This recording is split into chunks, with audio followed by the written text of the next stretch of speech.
ये भी फैक्ट है कि बहुत ज़्यादा मीठा बोलने वाला भी बहुत खतरनाक होता है। आपको पता ही नहीं है कि उसके मन में कितनी कड़वाहट है, मगर बोलता बहुत मीठा है। ऐसे भी बहुत सारे लोग हैं, तो कुछ ऐसे भी होते हैं जो कड़वा बोलते हैं मगर मन के बहुत सच्चे होते हैं, साफ होते हैं। हमको क्या करना चाहिए ताकि हम सही व्यक्ति के प्रति आकर्षित हो जाएं और उसको अपने जीवन में आने दें? ऐसा क्या कारण होता है कि हम हर एक के व्यक्तित्व के प्रति आकर्षित नहीं हो पाते हैं?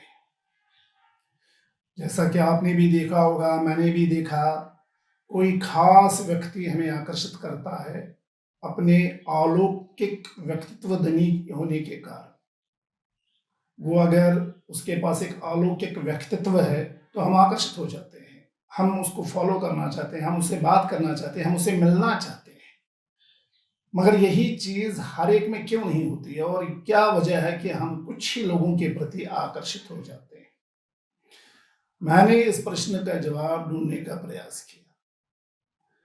दरअसल होता क्या है कि पहले पहले हम आकर्षित तो हो जाते हैं और हमें उस वक़्त तक उस व्यक्ति के बारे में कुछ भी नहीं पता होता है, क्योंकि पर्सनैलिटी जो है ये 2 प्रकार की होती है। एक आउटवर्ड पर्सनैलिटी और दूसरी इनवर्ड पर्सनैलिटी। और ये जो आउटवर्ड पर्सनैलिटी है ये आपके ड्रेसेस, आपकी हाइट, वेशभूषा, आपके रहन-सहन, आपके बोलचाल, आपके चलने के ढंग से इसके बारे में अनुमान लगाया जा सकता है। आदमी इसके बारे में आकलन कर सकता है। मगर दूसरी पर्सनैलिटी जो इंटरनल पर्सनैलिटी होती है, वो आपके विचारों से, आपके चरित्र से, आपके लोगों के साथ कैसा व्यवहार है, आप लोगों को कैसे देखते हैं, आप अपने दोस्तों के प्रति किस तरह का रवैया रखते हैं, समाज में आपका क्या रुतबा है, आप उनके साथ कैसे पेश आते हैं, इससे पता चलता है।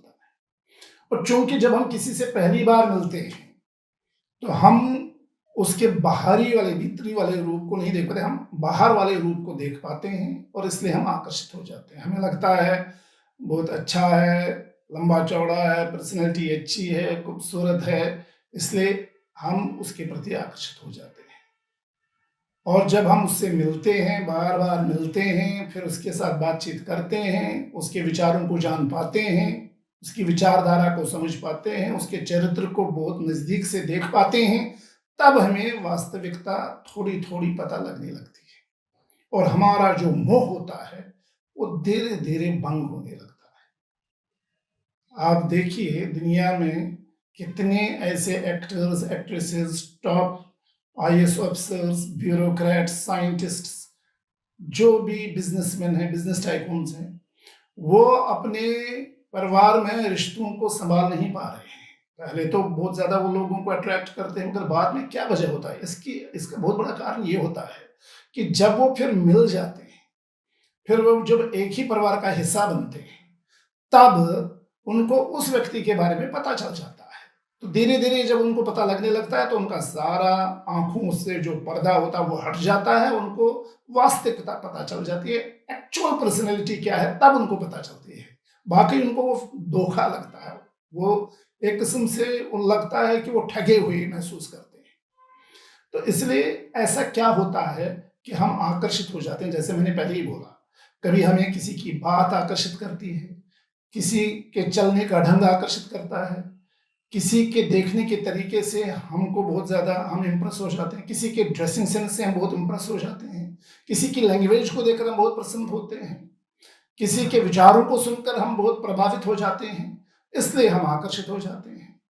मगर हर एक के पास ये कला नहीं होती है और मैं ये भी मानता हूँ कि अगर आप किसी के प्रति आकर्षित होते हैं कि आप हमेशा के लिए उससे जुड़े रहेंगे, ऐसा भी नहीं है।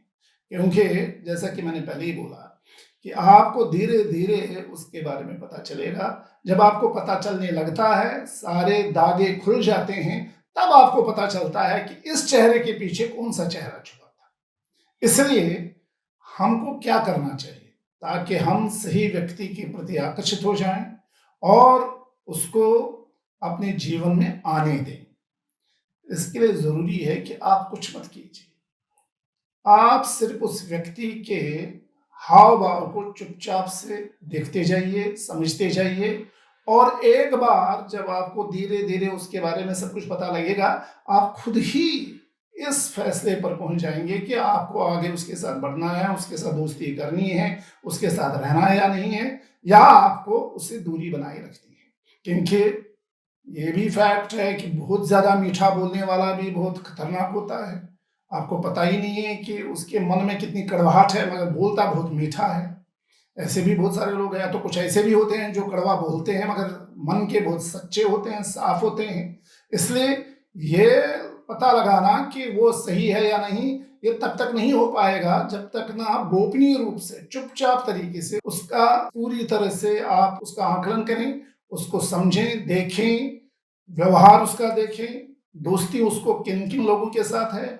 और ऐसा तो हो ही नहीं सकता है कि वो हमेशा अपनी पर्सनैलिटी को फैब्रिकेट करे, दिखावटी पर्सनैलिटी वो ज़्यादा देर तक रख नहीं सकता, कभी न कभी सच तो आ ही जाता है, कुछ भी हो, हमें पता चल ही जाता है।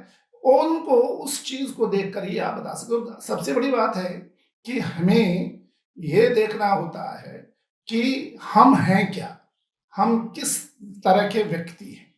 मेरा व्यक्तित्व अगर मुझे इस बात की ओर इजाज़त देता है कि मैं कभी किसी को धोखा ना दूँ, मैं झूठ ना बोलूँ, मैं हमेशा सच ही रहूँ, मैं ईमानदारी का हमेशा पक्षधर रहूँ, मैं किसी को किसी तरह की कोई बात करके आहत ना करूँ। जब अगर मेरा ऐसा व्यक्तित्व है तो मुझे नेचुरली ऐसा ही व्यक्तित्व सामने भी मिलेगा, और जब मैं वो पहचानूँगा तो मेरी एक फ्रेंडशिप नेचुरली हो जाएगी, उसमें आपको आप रोक नहीं सकते हो। इसलिए ये ज़रूरी है कि आप खुद को भी साफ रखें, अपने मन के विचारों को भी स्वच्छ रखें, अपने कैरेक्टर को स्ट्रॉन्ग रखें, और जब आप अपने आप को स्वच्छ और साफ रखेंगे तब आपको साफ चीज़ें दिखाई देने लगेंगी। मगर अगर आपके मन में ही गंदगी है, आपका दिल में ही कुछ खोट है, तो आप सामने वाले को उस तरह से नहीं ढूँढ पाओगे। इसलिए कभी-कभी हमें कुछ लोग अट्रैक्ट करते हैं तो वो भ्रमिक होने वाली स्थिति होती है कि अगर कोई अट्रैक्ट कर देता है चंद पलों के लिए, फिर हमको लगता है अरे यार ये क्या था, ये तो कुछ भी नहीं था। ये इसलिए होता है क्योंकि हम कुछ ही चीज़ों को देख पाते हैं। एक बात याद रखिए, जो फर्स्ट इंप्रेशन हमारा जीवन में किसी व्यक्ति के व्यक्तित्व से पड़ता है, वो लास्ट इंप्रेशन माना जाता है। मगर जब आप उस व्यक्ति को फिर अच्छी तरह से समझ पाते हैं, उसके साथ घुल-मिल पाते हैं, उसके कैरेक्टर को देख पाते हैं, उसके विचारों को देखते हैं, उसका रहना-सहना, हाव-भाव देखते हैं, उसकी हर हरकत पर नज़र रखते हैं, तब आपको दूसरा इंप्रेशन पड़ता है। और जो वो दूसरा इंप्रेशन होता है वो लास्टिंग इंप्रेशन होता है, वो बहुत देर तक रहता है। इसलिए कभी भी किसी व्यक्ति के व्यक्तित्व के बारे में जल्दबाजी न कीजिए जानने के लिए, उसको अच्छी तरह से परखिए। ये भी नहीं है कि आपने जो कह लिया या उसको मन में कोई बात बनाई या उसके प्रति कोई धारणा बनाई वही सही होगा, ऐसा भी नहीं हो सकता है। कभी-कभी हम भी धोखा खाते हैं, इसलिए हमें अच्छी तरह से सोच समझ के ही किसी व्यक्ति के व्यक्तित्व के बारे में जानना होगा। और अंत में बस इतना ही बोलूँगा कि आप खुद को स्वच्छ रखिए, साफ रखिए, भाषा सुंदर रखिए, कभी भी ऐसी-वैसी बातें न कीजिए जिनके प्रति आपको फिर जवाबदेही होगी। हमेशा सच ही बोलिए, क्योंकि एक बार आप सच बोलने का प्रयास करेंगे तो यकीन मानिए आपको ज़िंदगी में कुछ याद रखने की ज़रूरत नहीं है। और कितना भी असफल झूठ बोलने वाला व्यक्ति क्यों ना हो, वो हर बात याद नहीं रख सकता है। इसलिए जब आप सच्चाई का रास्ता चुनेंगे, यकीन मानिए आपको सामने वाले के व्यक्तित्व के बारे में उतनी ही सच्चाई पता चलेगी जिससे आप कभी धोखा नहीं खा सकते।